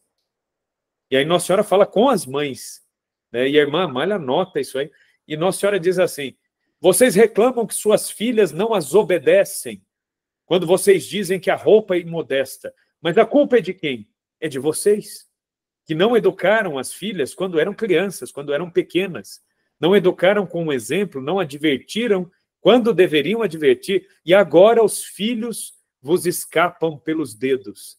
Então é uma advertência severa até de Nossa Senhora a respeito da educação dos filhos, uma educação na fé, uma educação que preze, né, pela oração em família. Nossa Senhora fala muito da necessidade de confessar-se sempre, de comungar sempre. E ela adverte os pais, fala: como seus filhos se confessarão sempre e comungarão sempre, se vós que sois os pais não o fazem? Então, é muito nesse sentido, né, que caminha. Agora, Simples não. Simples já há uma referência muito direta mesmo a questões políticas e tudo mais, né? Campinas pega mais a questão dos costumes, da família, etc. e tal. Rafael, então, estou vendo aqui, então, o seguinte, que a irmã Amália de Jesus Flagelado, que é uma espanhola, né? Ela nasceu em 1901, morreu em 1977. Ao longo de sua vida, teve fenômenos sobrenaturais que acompanharam, mas as aparições de Jesus e de sua mãe, a Virgem Maria, foi pontualmente em 1930 e foram 3, é isso? A devoção, as aparições que, digamos assim, revelam o núcleo da devoção foram 3. 8 de novembro de 1930, quando Jesus ensina as orações. 8 de março de... Aliás, perdão, 8 de novembro de 1929, a de Jesus, que ensina as orações. 8 de março de 1930 é a aparição de Nossa Senhora, que mostra o Rosário das Lágrimas, ou a Coroa das Lágrimas, e fala dessas orações. Que tem uma grande adesão hoje no Brasil. Sim, sim. Nossa Senhora ela faz, inclusive, uma série de promessas para quem rezar essas orações, enfim. Nossa Senhora ela faz 3 grandes promessas básicas. A primeira, a conversão, principalmente dos espíritas. Né? Ela faz também a promessa da conversão de uma parte dissidente da igreja. Ela fala assim: membros de uma seita infiltrada na igreja, em parte significativa da igreja, serão convertidos através dessas orações. E, por fim, ela faz uma promessa de que aquelas pessoas que estiverem possessas ou sofrendo alguma influência muito forte, de alguma tentação, alguma ação demoníaca muito forte, serão libertas através desta oração. Então, isso ela promete em relação à coroa. Depois, Nossa Senhora fala que nas casas onde se conservasse a imagem, né, a estampa ou a imagem representando este seu título, estas casas gozariam de uma bênção especial dela e a casa em si seria preservada. Isso foi muito interessante, que em 1932 se verificou isso aqui em Campinas. Que em 1932 houve a Revolução Constitucionalista de 32, o povo de São Paulo lutando contra o governo central de Getúlio Vargas, e Getúlio mandou bombardear Campinas. E é interessante um fenômeno que foi verificado pela população de Campinas. Por exemplo, no centro de Campinas, Getúlio bombardeou vários pontos do centro da cidade. As casas que tinham a imagem de Nossa Senhora das Lágrimas não tiveram uma vidraça quebrada. Então, isso é muito curioso. As pessoas, naquela época, já verificaram essa proteção sensível, assim. Isso ajudou a difundir ainda mais a devoção no contexto da Revolução de 32, né, a Nossa Senhora das Lágrimas. E depois, a aparição de 8 de abril de 1930, que é quando aparecem Jesus e Maria juntos, e Nossa Senhora pede para fazer uma medalha representando os dois. Do lado, no verso da medalha, deveria estar Nossa Senhora, tal como a irmã Amália viu, e ladeando a imagem deveria estar a jaculatória: ó Virgem dolorosíssima, as vossas lágrimas derrubaram o império infernal.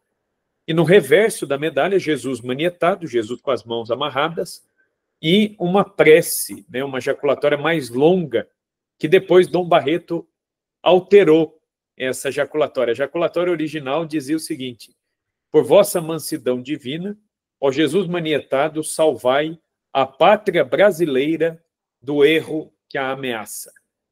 Essa era a jaculatória. Na hora de fazer a medalha, Dom Barreto foi quem mandou fazer a medalha. A irmã Amália, ela não aparecia, né? Ela não falava em público, não dava nenhuma declaração, era Dom Barreto que falava em nome dela. Então, Dom Barreto foi mandar fazer essa medalha na Alemanha, foi mandar cunhar.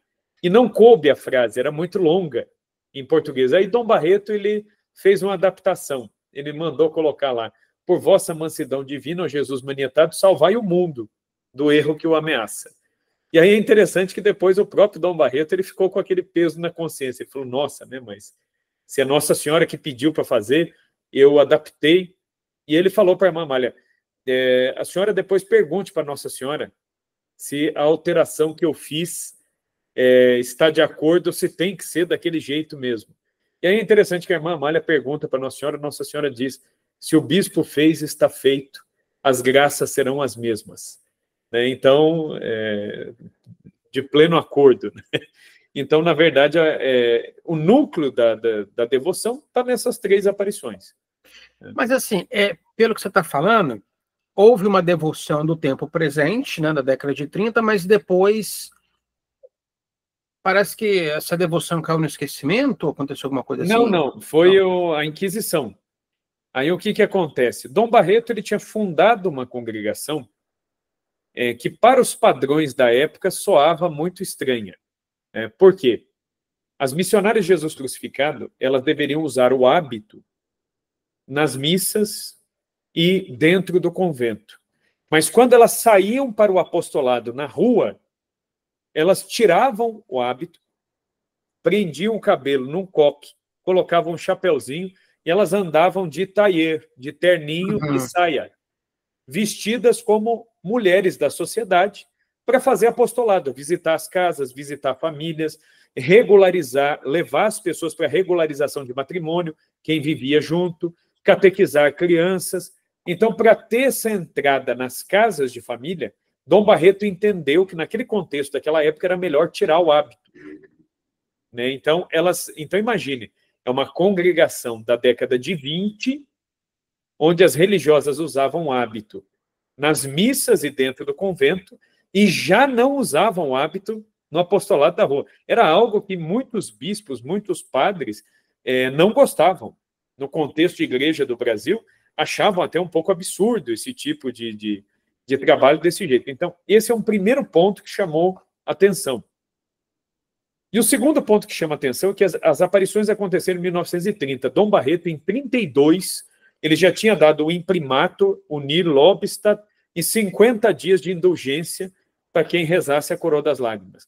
Mandou imprimir 1 milhão de folhetos, mandou fazer 1 milhão de coroas, 1 milhão de medalhas. Ou seja, ele comprou mesmo a devoção, né? Ele comprou. Ele mandou fazer paramentos com a estampa de Nossa Senhora das Lágrimas, mandou colocar as imagens nas igrejas, ele mandou fazer um lote de imagens e distribuiu pelas igrejas da diocese. E quando ele ia às visitas ad limina na Europa, ele levava folhetos, medalhas e imagens com as inscrições em 6 línguas diferentes. Em italiano, em francês, em romeno, em inglês. Então, essas devoções foram se espalhando. Hoje tem um Google Tradutor, né? Hoje em dia tem Pois é. Mas, assim, né, alguns anos atrás aí, pelo amor de Deus, tinha que ter um conhecimento muito bom, dava muito trabalho. Não, e ele espalhou isso aí, né? Imagine, teve bispos, o bispo de Budapeste, na época, em 1932, se encontrou com Dom Barreto na visita ao Papa de Límina. Dom Barreto falou da devoção. Esse homem ficou tão encantado, ele comprou a devoção. Em Budapeste foram colocadas imagens de Nossa Senhora das Lágrimas. Na Inglaterra, em Londres, né, o arcebispo de Londres comprou a devoção. Nos Estados Unidos, o bispo de uma das cidades lá, eu acho que é St. Andrew, do estado de Illinois, acabou comprando também do estado de Massachusetts, perdão, comprou essa devoção. Teve um outro bispo do Texas que comprou essa devoção. Então, Dom Barreto já se encarregou de espalhar a devoção.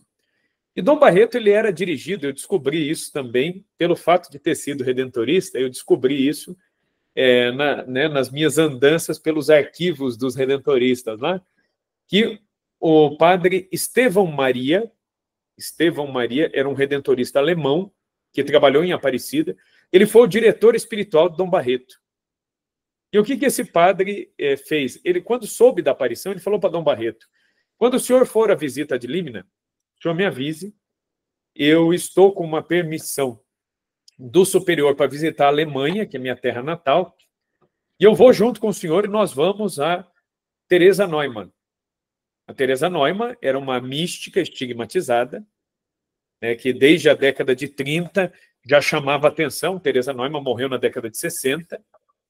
E aí esse redentorista, o padre Estevão, conhecia Teresa Neumann e falou, olha, muitos bispos, muitos padres na Alemanha, vendo os fenômenos de Teresa Neumann, não tem como negar que há algo de Deus ali. O senhor não quer ir até Teresa Neumann para a gente tentar confirmar se o que acontece em Campinas é real? E Dom Barreto achou boa a ideia, ele falou, vamos até lá. E Dom Barreto foi, mas foi vestido de padre. Ele foi com batina de padre, ele não foi com a batina né, violácea ou com a batina com os botões... Aquelas indumentárias episcopais. Né? Ele tirou, ele foi com batina simples. E ele entrou para visitar a Teresa Neumann junto com o padre Estevão Maria, e a Teresa Neumann, quando viu Dom Barreto, ela disse a Dom Barreto, quando o senhor vier me ver, o senhor pode vir de bispo, não precisa vir assim. Então, Dom Barreto, ele entendeu, ele falou, essa mulher realmente, ela nunca me viu, como ela sabe que eu sou bispo? E aí Dom Barreto faz uma pergunta capciosa para ela, né? Diz assim, quantos estigmatizados há no mundo hoje? E Teresa Neumann responde, uma está diante do Senhor, outro, ela usa o termo masculino, né? O pronome aí, outro está na Itália. O Padre Pio vivia na Itália e já tinha os estigmas nessa altura. E ela falou, e a outra está na América do Sul, e o senhor conhece. E aí, então, Dom Barreto entendeu, né, que, de fato... E Dom Barreto, então, pergunta a ela se as aparições de Nossa Senhora em Campinas vinham de Deus. Ela disse, sim, vem de Deus. E aí Dom Barreto deu uma coroa das lágrimas para Teresa Neumann, e Teresa Neumann passou a rezar a coroa das lágrimas. Isso é interessante. Essa devoção era praticada pela Teresa Neumann. E muito bem. E aí Dom Barreto viu nisso uma confirmação, etc. e tal. Só que Dom Barreto começou a enfrentar o quê? Fogo amigo. Como essa aparição causou muito burburinho com protestantes, com espíritas, jornais do Rio de Janeiro, de São Paulo, de todos os lugares, começaram a explorar o caso da freira estigmatizada, a estigmata de Campinas, e todo dia tinha uma notícia nova no jornal. E o bispo veio a público várias vezes tentando colocar as coisas no lugar. Só que aí, o que piorou a situação foi o quê? O fogo amigo.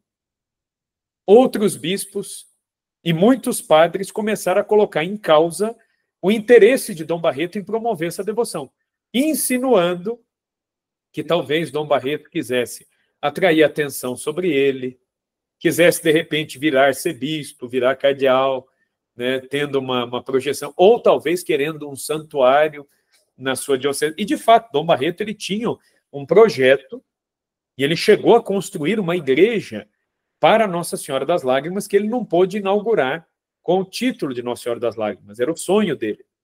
Ele comprou mesmo a questão da devoção. Aí o Vaticano, através do Papa Pio XI, manda um inquisidor nomeado pela Santa Sé. Quem foi o inquisidor nomeado? O monge beneditino do Mosteiro de São Bento do Rio, Dom Lourenço Zeller, que inclusive está sepultado no Mosteiro de São Bento do Rio. Quem anda lá pelo chão do Mosteiro de São Bento do Rio, vê nas lápides lá do lado direito, lá dentro do mosteiro, vê lá o Dom Lourenço Zeller no piso, está sepultado no piso do mosteiro. Dom Zeller foi nomeado como inquisidor. Dom Zeller tinha um apelido aqui no Brasil. Aqui no Brasil é interessante, né? Tudo a gente coloca apelido, a gente faz piada com tudo, né? É típico da mentalidade brasileira, né? Então ele tinha um apelido aqui entre os monges beneditinos do Brasil de o matador de abades, porque Dom Lourenço Zeller ele foi nomeado por Pio XI para visitar os mosteiros da congregação beneditina no Brasil. Porque a gente sabe que o clero tem um humor bastante peculiar, né? A gente sabe que o clero porque as pessoas olham assim, é bispo, é padre, é monge, é uma pessoa muito séria, muito austera, mas nós somos seminaristas, a gente sabe que o seminário tem o seu humor peculiar. E não existe coisa mais sincera do mundo que os apelidos que seminarista põe em alguém, viu? E aí Dom Lourenço Zeller era chamado de um matador de abades, porque quando ele chegava para inspecionar uma abadia, podia saber que era certo, era líquido e certo. O abade ia cair. Não que ele matasse os abades, mas os abades caíam. Né? E aí tinha que escolher outro abade, enfim, era toda aquela coisa. Mas Dom Zeller, era um homem muito reto, muito santo, bom teólogo, era um cumpridor exímio da regra de São Bento. Eu tive a oportunidade de ler um dos diários de Dom Zeller. É interessante como que o homem era meticuloso, assim. Ele tinha o dia dele na mão. Cada minuto do dia ele tinha na mão, né? E o homem rezava, escrevia, produzia, era uma coisa assim impressionante. Dá para ver que é uma santidade real, né, mesmo, né, de Dom Zeller. Muito bem. E aí o que acontece? Dom Zeller foi nomeado como inquisidor de Campinas. O que acontece? Dom Zeller veio até aqui e não achou nada demais. Mas, até por conta da questão, né, antigamente na igreja tinha-se muito isso, né, no período pré-conciliar, começo do século XX, que era a questão de você salvaguardar a autoridade. Mesmo que alguém, né, um bispo, um padre, alguém de, né, grande projeção, fizesse uma denúncia, a denúncia fosse equivocada, para preservar a autoridade dessa pessoa, alguma coisa era feita, mesmo que a denúncia não procedesse, né, para salvaguardar aí a questão do título, da dignidade ali da pessoa. E Dom Zeller veio com a missão de encontrar esses problemas. E o que ele encontra? Uma congregação religiosa fervorosa, que tinha um trabalho apostólico extraordinário, uma devoção mariana crescente, frutos de curas, conversões muito grandes. Então, Dom Zeller, ele teve que optar em sacrificar alguma coisa. Ou ele dissolvia a congregação religiosa, ou ele vetava a aparição. E aí, diante do trabalho apostólico das irmãs, e diante da aparição, ele falou, bom, o trabalho apostólico está salvando muitas almas. A aparição, como não é algo de fé, o que ele resolve fazer? Sugerir ao Vaticano que suspendesse a devoção pública até que se ajuntassem mais documentos e que se esperasse alguns anos para poder difundir essa aparição. Antigamente, né, a Santa Sé tinha pelo menos um critério de pelo menos uns 10 anos aí, para começar a se falar em aprovação de uma aparição. Pelo menos 10. Então, foi isso que Dom Zeller fez. E o Vaticano acolheu, o Vaticano vetou, mandou, então, recolher as imagens da veneração pública. A veneração privada nunca foi proibida. Então, venerar essas imagens dentro das casas... Mas, assim, Dom Barreto pagou um preço alto por conta Pagou. Ele pagou. Porque, assim, diante dos bispos, de certa forma, ele foi desmoralizado, né, com essa ação da Santa Sé. Foi algo muito doloroso para ele. Só que ele foi extremamente obediente. Ele obedeceu de imediato. Ele pediu, eu tive a oportunidade de ler a carta autógrafa dele.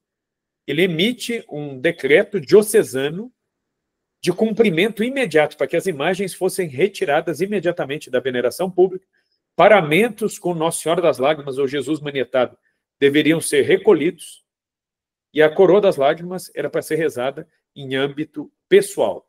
As famílias podiam rezar, os religiosos, os padres podiam rezar individualmente, mas na igreja, nem pensar. E o que o Vaticano pediu a Dom Barreto? Uma série de documentos para tentar estudar melhor o caso. Então, não foi uma proibição. Em relação a Nossa Senhora das Lágrimas, não houve um veto dizendo não há sobrenaturalidade, não se deve mexer nisso. Não foi isso. Deve ser suspenso para que seja analisado com uma prudência maior. Essa era a ideia. Muito bem. E aí Dom Barreto fez isso. Ele juntou os documentos, fez novos exames, novos laudos, juntou um monte de coisa e mandou para o Vaticano. Como a resposta estava demorando para vir, ele reclamou. Ele escreveu perguntando, né? Olha, mas vocês vão dar uma resposta. E aí falaram, quando o senhor mandar os documentos, ele falou, não, mas eu já mandei. Não chegaram. Os documentos foram de navio e extraviaram. Não chegaram até o Santo Ofício. E aí Dom Barreto teve todo um trabalho enorme de montar tudo de novo, dentro dos critérios da Santa Sé, mandou de novo. Os documentos chegaram, E aí a Santa Sé falou, olha, faltou esse documento. Dom Barreto atestou, garantiu. Ele falou, eu mandei tudo isso. Falaram, não chegou. Alguns documentos, de algum modo, foram extraídos ali daquela caixa de documentos. Era E quase aí, necessário que ele mesmo fosse, né? Assim, seria preferível se ele mesmo colocasse debaixo do braço e ele partisse. ele estava pensando em fazer isso. Ele teria visita de Límina. A visita de Límina em 1942 ele deveria fazer. Dia 22 de agosto de 41, depois de uma pneumonia, Dom Barreto faleceu, né, aos 63 anos de idade. Era jovem ainda e morreu. Acho que, assim, para os nossos padrões, é muito jovem, né? Na época até que Na época até que estava razoável. Mas morreu aos 63 anos e não conseguiu ajuntar esses documentos. Aí veio o novo bispo de Campinas, Dom Paulo de Tarso Campos, do clero de São Paulo, e Dom Paulo de Tarso falou, olha, eu não estava aqui, eu não sei o que aconteceu. Ele falou, então vamos fazer o seguinte, prudencialmente, ao invés de esperar 10 anos, vamos aguardar 20 anos, mais ou menos, ou até um pouco mais. E aí, depois que essas coisas se assentarem, a gente retoma o assunto. O que aconteceu? 20 e poucos anos depois, veio o Concílio Vaticano II. E aí Dom Paulo, o próprio Dom Paulo falou, não é hora de mexer com isso. Vamos deixar a aparição para depois e vamos implantar aquilo que o concílio pede. E aí aqui, como em vários lugares do Brasil, teve aqueles problemas que nós conhecemos. Então, muitos padres abandonaram o ministério, muitas religiosas deixaram o Concílio Vaticano II, a despeito de gostar ou não, preferência ou não, ele foi um evento que sacudiu a igreja.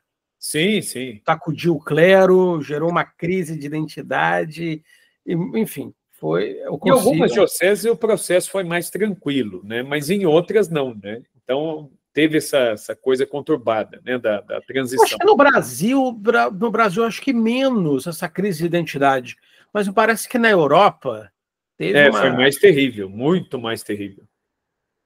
Aí, muito bem, aí Dom Paulo, em 68, ele teve uma perna amputada, renunciou ao episcopado, mas morreu logo em seguida. Aí veio Dom Antônio de Siqueira.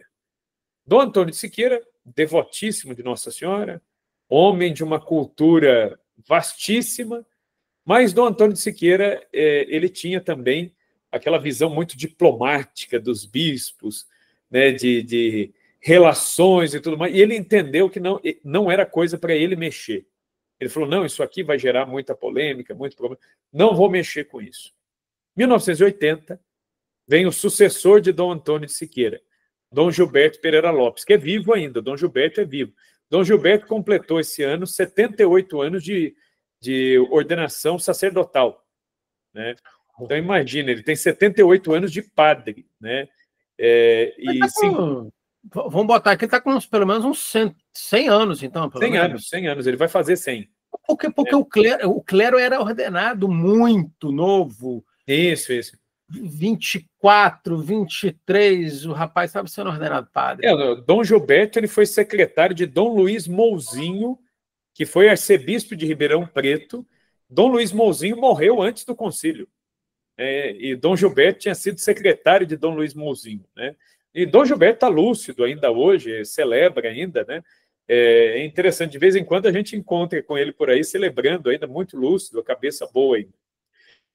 Então veio Dom Gilberto. E Dom Gilberto, ele pegou, na Arquidiocese de Campinas, o boom da teologia da libertação. Aquela visão mais social, vamos deixar os centros, os grandes centros das nossas cidades, vamos para as periferias, etc. e tal. Então, tinha-se essa visão de igreja na época. Mas ainda existia em Campinas, naquela época, um clero que tinha sido ordenado por Dom Barreto, muitos padres da geração de Dom Barreto. E esses padres queriam retomar a questão da aparição, queriam abrir um processo de beatificação para Dom Barreto. A princípio, eles nem falavam ainda da irmã Amália e da Madre Vilac, mas queriam um processo de Dom Barreto. E aí, no começo dos anos 80, Dom Gilberto colocou isso em votação para que o clero votasse. E o clero mais velho, queria a abertura do processo, o clero mais novo, mais jovem, não queria. Né? Então, essa foi a situação ali, né, na época. E aí Dom Gilberto viu que a maioria dos padres não queriam, ele falou, então, não vamos mexer com isso. E isso ficou adormecido durante muitos anos. E aí foi quando lá eu comecei a fazer a pesquisa, eu descobri que tinha um padre aqui da Arquidiocese que estava fazendo mestrado em Roma e estudando o episcopado de Dom Barreto. E aí eu fui buscar esse sacerdote, troquei várias informações, impressões, e começamos a fazer uma certa pesquisa. Nessa época, nós conseguimos contato com duas religiosas que haviam conhecido Dom Barreto ainda. Então, veja, Dom Barreto morreu em 41. Isso era o ano de 2015. Eu e esse sacerdote fomos atrás de uma religiosa que, na época, tinha 105 anos de idade. Eu falei, nossa, ela não deve lembrar de mais nada, né? Fomos até ela, a irmã Matilde. A irmã Matilde estava lúcida, ela não errou uma data. Tinha datas que ela falava, eu anotava, eu falei, depois eu vou conferir isso aqui, que deve estar tudo errado. Ela não deve lembrar de mais nada. E, para minha surpresa, tinha datas que eu, na minha pesquisa, tinha achado uma data, ela afirmou outra, eu fui conferindo os dados, né, as informações que eu tinha, e descobri que ela estava certa, tinha informação que eu tinha que estava errado. Ela estava mais exata do que muita informação que eu tinha. E aí a gente foi encontrando assim, muita coisa. Aí o arcebispo, na época, falou, vamos juntar material para poder pensar em divulgar, mas não vamos divulgar ainda. Beleza, os anos passaram, aí veio a época da pandemia. Na época da pandemia, eu quebrei o pé. Eu quebrei o calcâneo, fiquei quase um ano sem andar.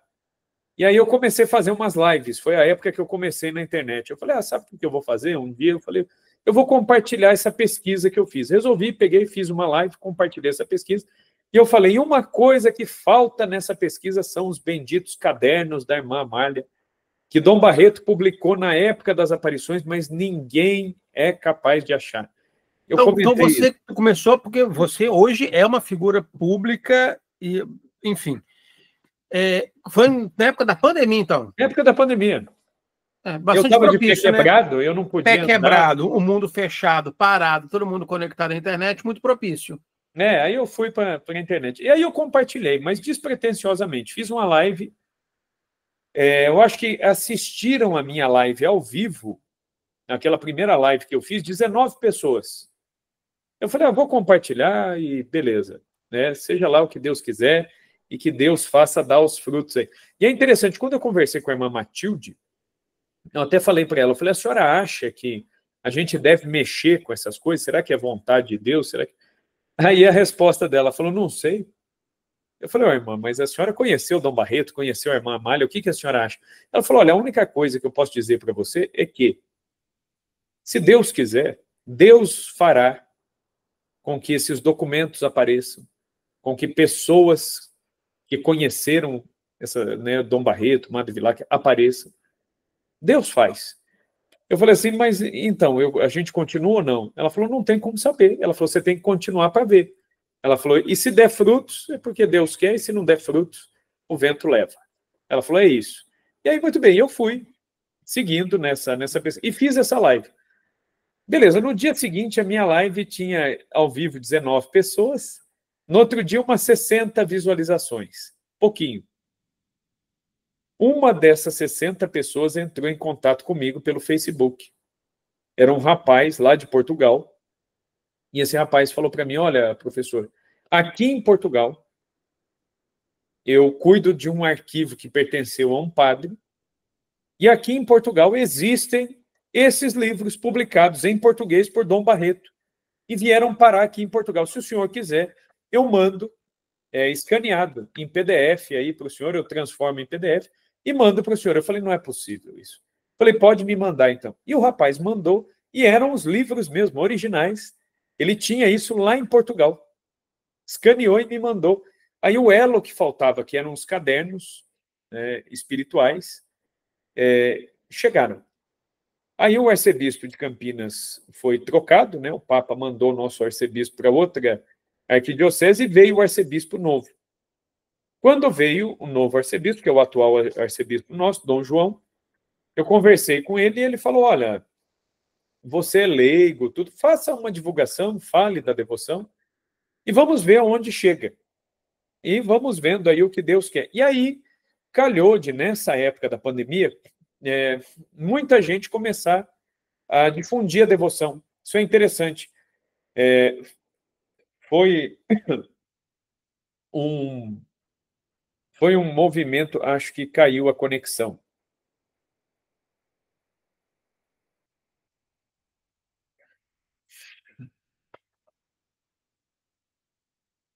Vamos aguardar.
Acredito eu que tenha caído.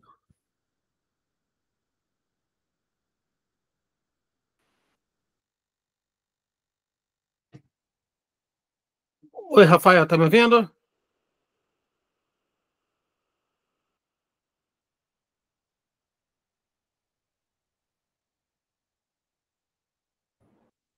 Isso, ouço bem. Oi, desculpa, eu tive uma queda aqui na internet, mas continuamos. Você está falando Então, que você em Portugal. e aí esse material veio aqui, né, para mim, e aí a gente começou a entender melhor aí a situação, a ler as mensagens, a perceber realmente qual era o teor das mensagens e tudo mais, e muito bem. Então, os elos foram se fechando. E aí, naquela altura, o Papa transferiu o nosso arcebispo daqui de Campinas para Mariana, e aí veio o novo arcebispo. Quando veio o novo arcebispo, eu comentei com ele, e ele me disse o seguinte, falou, olha, você é leigo, você... A única coisa que ele me disse foi isso, ele falou, você estudou bem isso? Eu falei, estudei e tal. E ele disse assim, então, veja bem, você me garante por aquilo que você estudou, que não há nada contra a fé e contra a moral? Eu falei, olha, pelo menos até onde eu li, eu entendi, eu não vi nada demais. Ele falou, então faça essa divulgação e nós vamos analisando. Se for de Deus, isso aí vai expandir, se não for de Deus, vai desaparecer. É o princípio de Gamaliel, né? Ele brincava, né? Ele falava, então vamos usar isso e vamos vendo. E aí, em 2019, 2020, 2021, aquela época toda da pandemia, o fechamento das coisas, o contexto político, tudo isso, as pessoas começaram num movimento espontâneo mesmo, de rezar e de redescobrir a coroa das lágrimas. É interessante. Foi aí que eu recebi, inclusive. E foi nessa época que o pessoal começou a rezar. Só que muita gente rezava essas orações sem ter ideia da procedência, de onde vinha. Então, por exemplo, o canal da Deia e do Tiba, que é um canal grande na internet, a Deia e o Tiba começaram a rezar porque gostaram da oração, acharam a oração bonita, etc. e tal, mas não tinham, assim, uma ideia muito profunda. Muito bem. Foi nessa época, então, eu já tinha feito algumas lives falando do assunto, e calhou de eu estar no Rio de Janeiro, o Centro Dom Bosco me chamou para dar uma aula sobre história do Brasil. Eu tinha ido para falar sobre outra coisa, eu ia falar sobre a história da igreja no Brasil, a gênese católica do Brasil, era isso que eu tinha ido falar. Mas chegando lá na hora, tal, os próprios coordenadores ali do momento falaram, você não quer falar sobre Nossa Senhora das Lágrimas, que você pesquisa, tal? Eu Eu falei, posso falar de como eu achei aqui a devoção, etc. E tal. E aí eu dei uma aula muito despretensiosa, assim, ali no Centro Dom Bosco, e acabou sendo a aula mais visualizada deles lá. Teve 1 milhão, a última vez que eu vi, teve 1.200.000 views. 200 mil views, Então, a última vez que eu vi. Eu nem imaginava, né, que, enfim, teria esse alcance. Aliás, Rafael, assim, você teve 1.200.000 views no Centro Dom Bosco e 2.200.000 views numa conversa paralela lá no Brasil Paralelo. E aí, enfim, né, mas eu nem esperava assim que tivesse assim, esse boom. E aí muita gente começou a conhecer, a devoção começou realmente a espalhar. Aí o Instituto Hesed já estava começando a rezar. As irmãs entraram em contato comigo, pediram que eu fosse até lá e fui até lá, falei da devoção lá também. Depois aí eu fui indo em outros canais, em outros lugares, e outras pessoas também, não só eu, mas várias pessoas começaram a difundir. Um canal também grande do catolicismo, lá do Rio de Janeiro, o Bertaldo e a Quênia. Sim, eu tive no podcast lá, o Ânima, podcast. Né, Bertaldo da Quênia. E aí, enfim, eu fui em vários veículos e acabei falando ali da devoção, da pesquisa, enfim. E isso aí, né, juntando com outros canais, outras pessoas, muitos sacerdotes, muitos padres começaram a pregar sobre o assunto, a incentivar a devoção, e a coisa foi espalhando. Então, a igreja entendeu que era preciso dar uma resposta para esse movimento, né, essa ação mesmo, né, muito espontânea dentro da igreja. Aí, no dia 15 de maio de 2023, o arcebispo metropolitano aqui de Campinas nomeou uma comissão de estudos sobre a vida da vidente, para juntar documentos e avaliar a possibilidade de abertura de um processo de beatificação. Não é a abertura de um processo, é a avaliação da possibilidade. Por quê? Porque tem muito documento para ser ajuntado para se chegar nisso. Então, e aí, nessa comissão são 3 leigos, o arcebispo preside a comissão, e vários sacerdotes. Dos 3 leigos, um deles sou eu. Então, existe essa comissão, hoje em dia, ativamente ainda. Mas ainda estamos ajuntando documentos. E aí o bispo, ele resolveu, por uma questão até prudencial, separar, desmembrar a questão da vida da vidente da aparição. Por quê? Porque na história da igreja isso é muito comum. Olhemos o caso de La Salette. La Salette, por exemplo, é uma aparição que a igreja aprovou, a mensagem, a devoção, o título mariano, mas os videntes não são nem beatificados, nem canonizados. Então não tem a igreja odor, tem uma expressão engraçada, né? Odor, né? Odor de santidade? Não tem nada disso em La Salette? Não, tem. Em La Salette há uma questão, né, de a Melanie morreu em fama de santidade, o Maximin nem tanto, mas foi uma pessoa boa, honesta, mas a Melanie sim, existe alguma veneração em torno dela, mas a igreja até agora não abriu esse processo. Então, Rafael, deixa eu te falar uma coisa, assim, compartilhar com você uma questão que é o seguinte, é outra coisa, assim, no Brasil tem um determinado padre conhecido das pessoas, etc. O padre é devotíssimo de uma determinada devoção. Meu amigo, o devoto não perde uma micareta de carnaval. O vidente não perde uma micareta de carnaval. Assim, o vidente veste de turbante, eu já vi vidente em foto, vidente usa turbante, saia, batom e vai para o carnaval. E que disse que teve visões celestiais de Nossa Senhora, de Jesus, etc. E tem padre divulgando. Você está entendendo assim como é que é necessário ter um critério muito profundo? Porque doido tem em todo momento. O que mais tem é doido, tem mensagem mariana. Mensagem do céu, mensagem angelical, etc. Por isso que eu acho bastante louvável que a igreja tenha critérios rigorosos. Porque aquilo que for sobrenatural não tem critério que barre. É aquela coisa, ninguém pode prender Deus, ninguém pode prender a Virgem Maria. Ninguém vai segurar o que é de Deus mesmo. Agora, o que a Arquidiocese de Campinas fez aqui está certíssimo. O que o bispo fez? Uma comissão de estudos, sem precipitação. Né? É interessante que ele até falou, né, uma certa ocasião, lá numa das reuniões, ele percebeu, né, que tanto nós, leigos, os padres, naquela pressa de trazer documentos e tudo mais, e aí eu me lembro, né, da prudência do arcebispo. Ele falou, gente, vamos lá. Não adianta vocês ficarem garimpando e trazendo tudo e correndo para ler. Ele falou, calma, a gente não precisa ter pressa quanto a isso. Falou, aquilo que Deus quiser que seja feito, será feito. E o que Deus não quiser, a gente pode se esforçar o quanto quiser, que não dará certo. Falou, então vamos com calma. Então, existe essa comissão.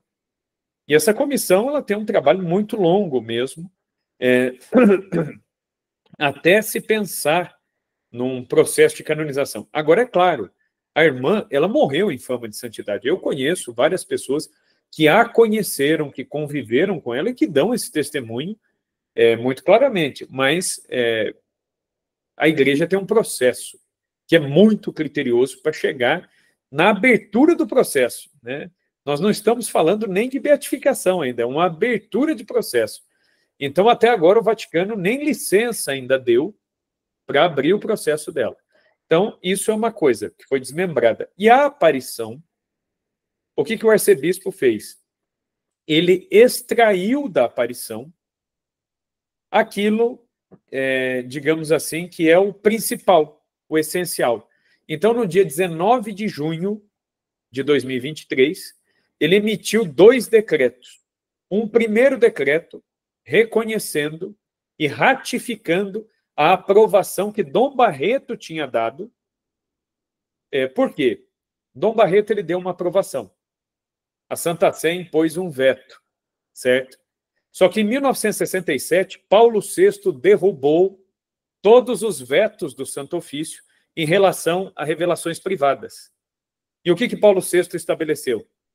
Como o Santo Ofício já não existe mais, é o Dicastério para a Doutrina da Fé, Paulo VI diz, qualquer revelação privada que não seja contra a fé e contra a moral, ela pode ser divulgada. Então, Paulo VI restaurou o decreto do Papa Urbano VIII, lá do século XVII, que permitia a divulgação de revelações privadas que não contrariassem a fé e a moral.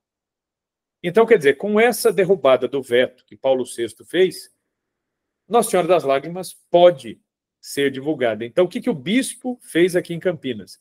Ele emitiu um decreto, e nesse decreto é um decreto muito bem fundamentado, onde ele demonstra que o título Nossa Senhora das Lágrimas pode ser acolhido e venerado, porque ele tem uma base escriturística, capítulo 19 do Evangelho de João, estava de pé junto à cruz de Jesus, Maria, sua mãe.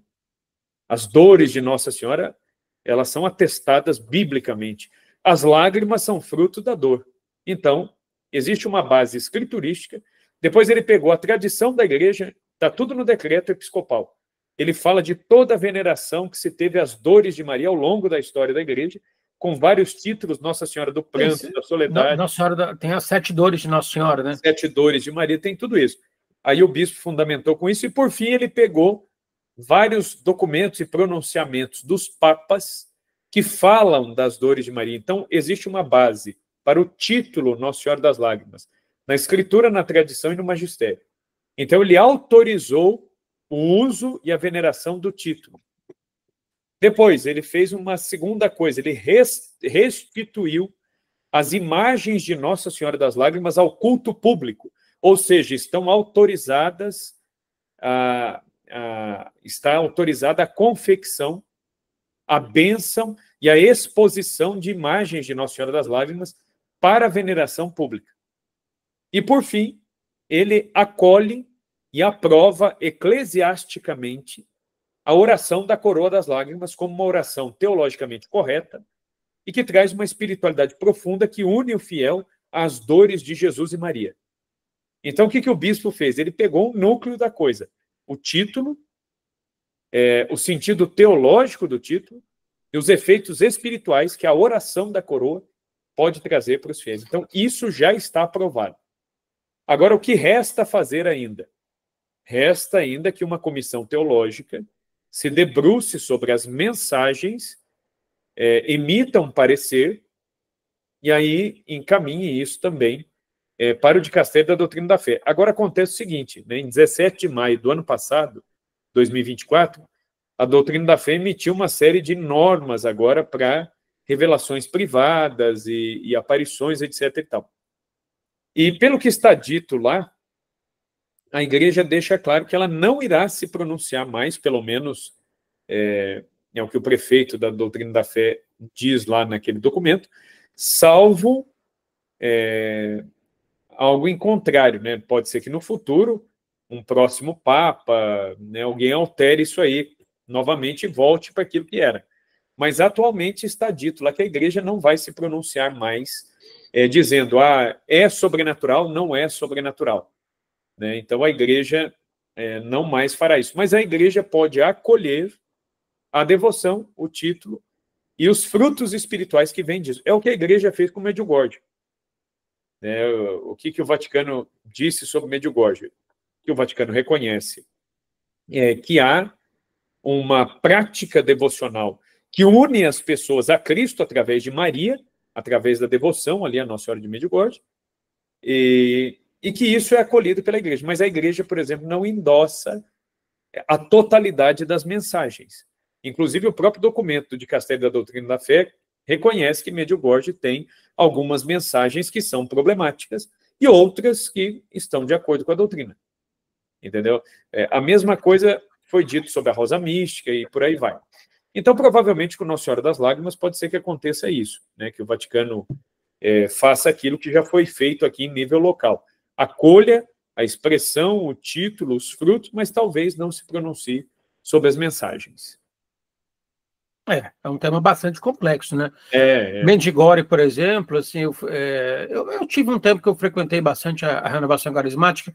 Medjugorje tem um trânsito muito bom no meio carismático.